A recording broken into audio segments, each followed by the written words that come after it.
So, not too long ago, we had a conversation in a video named Those Aha Moments, whereas you finally put together the pieces. You finally realized what was being done to you. You finally realized that you had a narcissist in your life and that you were in fact being abused. You had a name. You had a community. You had a reason why this was happening to you. And for some, I know certainly me, it could become devastating and depressing, sad. Just for a word, sad. But when I make videos, when I talk about my experiences, that's what they are. They're my experiences. I can only speak to you and have a conversation with you about things that I've gone through and that I am going through. So I want to talk about, just for a moment, of what I call the holy cow moments. And that is, after you are firmly planted, after you are sure that you have a narcissist in your life, and after you realize that you've in fact been abused, you then start to put more pieces together. You start looking back in time. And it doesn't matter if it's a parent, a significant other, a golden child, a sibling, a loved one, anyone. You start putting the pieces together and you look back in your history and you said, holy cow, you know what that was? They were lying and I was believing it.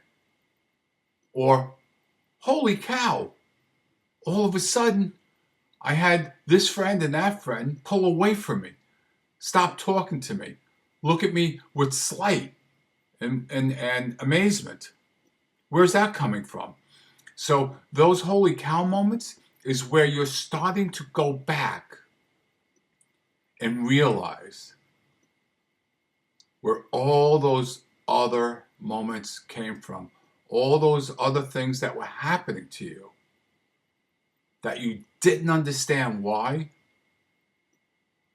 were taking place.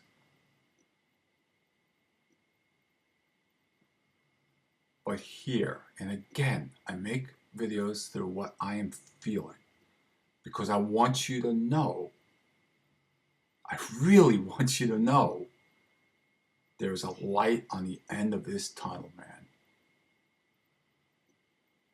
When you start having those holy cow moments and you start putting together more and more and more pieces, and you start looking back and saying, that's what happened. I was being abused when this was going on. Or that's why they asked me to do this. And this is why they asked me for the specific questions for information. The more you do that, the more you should be focusing on how much it wasn't your fault. Because for so long, as we've spoken about so many times, for so long, we've been pounded with the facts that we are not good, we are not worth it, we're whores, we'll never amount to anything, you're going to be just like your father, you're a slut, you're a sick little bastard. You've been pounded with that, and that becomes almost part of your DNA. But what I want you to get, and I'm going through this, and it's wonderful, I want you to get, the more you have those holy cow moments,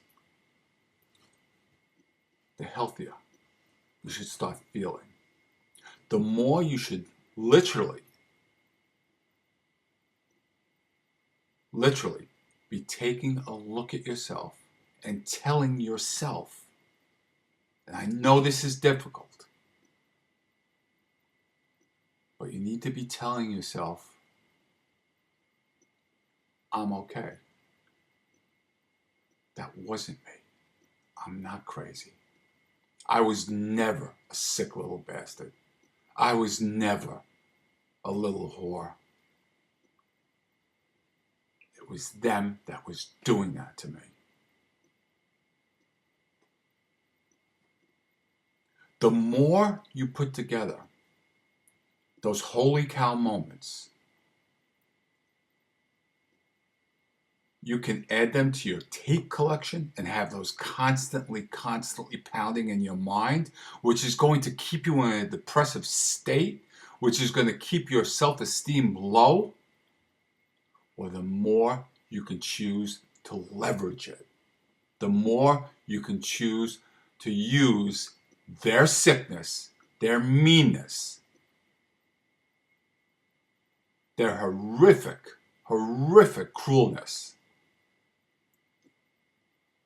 to allow yourself to know the truth, that it wasn't you. Don't let them go into your tapes. Realize during those holy cow moments that it wasn't you and you're okay. And that's a breakthrough. It's not a big boom breakthrough. It's a little chisel at a time. I'm telling you this again because I'm going through this and this is what I'm experiencing. The more I get validation by others saying, hey, this happened to me also, the healthier I'm becoming. Hopefully, the rest of the therapeutic community can start picking up speed on this. But right now, we have peer-to-peer. We have conversations between ourselves. And with everything I am, I'm promising you, when you start having those holy cow moments, please be conscious of how it wasn't you. That you were a victim, but you're moving to becoming a survivor. And pretty soon, and again, before I recontacted, I went through this. Pretty soon, it's going to come to the point where it's like, don't even think about it. So don't let those tapes build up and store and play all the time. Leverage them. Leverage them to the fact, and it is a fact, that it wasn't you. When this holy cow moment happened, what was really going on had nothing to do with you and everything to do with the sickness of the narcissist. Second by second, minute by minute, hour by hour, and day by day, it's going to get better. I hope this made sense. Like I said, a lot of times I babble and I gotta spew things out. But I wanted to share this with you because I'm feeling it. And I really want you to know that you're going to feel it too. It's going to get there. It's going to happen. If you're in low or limited contact with your narcissist, or you can't break contact, you will. Don't beat yourself up. Don't rush it. Don't push it. Be smart. Be quiet. Keep it to yourself. But the more you stay no contact, second by second, it's going to happen. Please take peace away from this, knowing it's going to happen. With everything I am, I promise you this. Thank you very much.